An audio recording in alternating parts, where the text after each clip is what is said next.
There was once a woman named Miriam who lived in a quiet little town on the edge of a valley.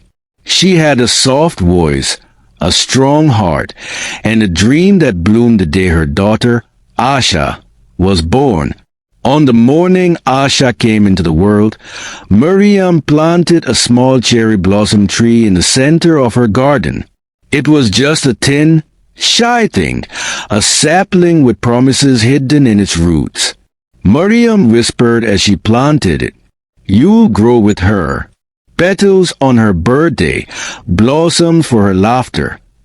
Each day, Miriam would water the tree and speak to it like a friend.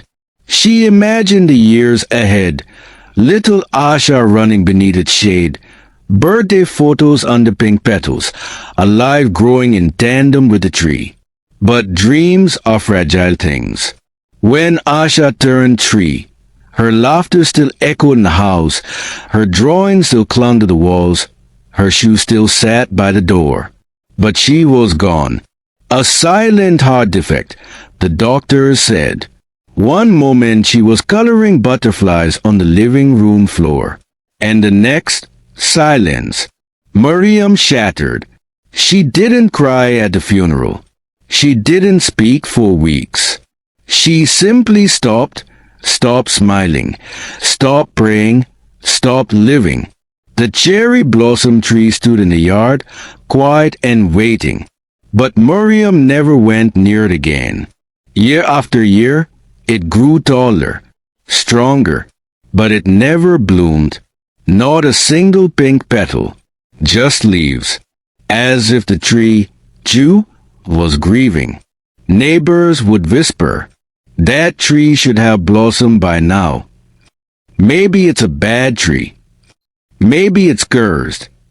But Miriam didn't care. She stopped believing in spring, in God, in hope.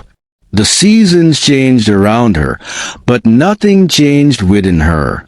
25 years passed, and then, one spring, a new family moved into the house next door. A cheerful young couple, and with them, a little boy named Rayan, curious, bright-eyed, full of wonder. Rayan took a liking to Miriam instantly. Every day he came to her fence and waved, calling out, "Hi, Auntie. Why doesn't your tree have flowers? Do you think trees get lonely? Do you talk to God?" Miriam never responded, but she listened. She hadn't realized how empty silence had become until that boy filled it with questions. Then, one week, Rayan stopped coming. No cheerful greetings, no questions, just stillness. Miriam felt it like a missing heartbeat. So on the third day, she did something she hadn't done in decades. She knocked on someone's door. Rayan's mother opened, her face pale and swollen from tears. She explained, through sobs, that Rayan had just been diagnosed with a rare illness.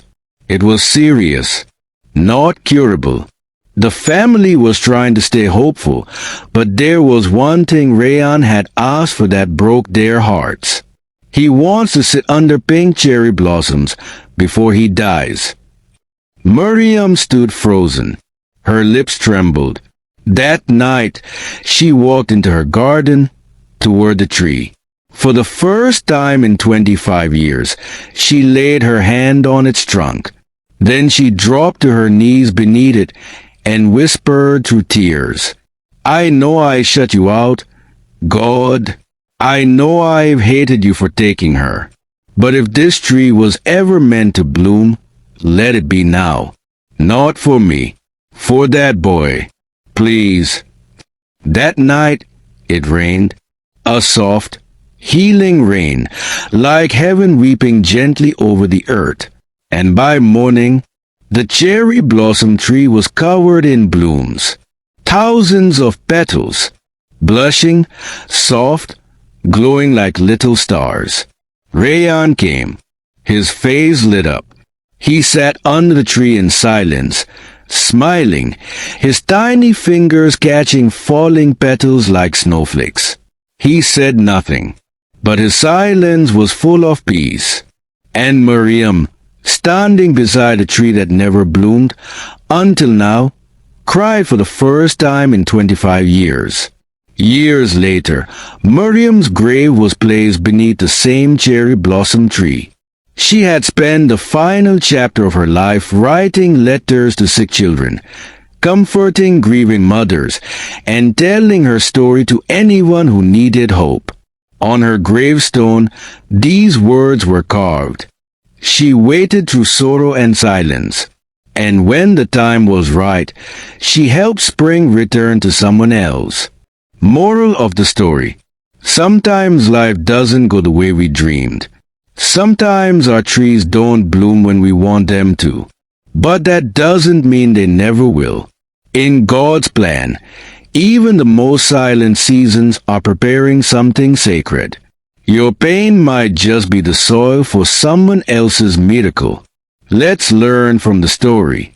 One sapling, meaning a young tree, especially one with a slender trunk. Example: Miriam planted a sapling in her garden the day Asha was born, hoping it would grow alongside her daughter. Two echoed, meaning to repeat a sound after the original sound has stopped, also used metaphorically to mean something lingers or remains. Example: Asha's laughter still echoed in the house even after she was gone. Tree shattered, meaning broken into pieces, emotionally devastated. Example: Miriam shattered when she lost her daughter, unable to find a way to grieve. 4. Grieving, meaning suffering deep sorrow, especially after the death of someone. Example: the tree never bloomed, as if it were grieving with Miriam. 5. Blossomed, meaning to produce flowers, also used to describe something or someone coming into full beauty or potential. Example: the cherry tree finally blossomed when Rayan needed it most. 6. Stillness, meaning a state of being quiet and motionless, calm or silence.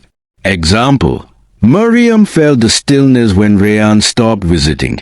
It reminded her of the silence after Asha's passing. 7. Trembled, meaning to shake slightly, often from emotion, cold, or fear. Example: Miriam's lips trembled as she finally spoke to the tree after 25 years. 8.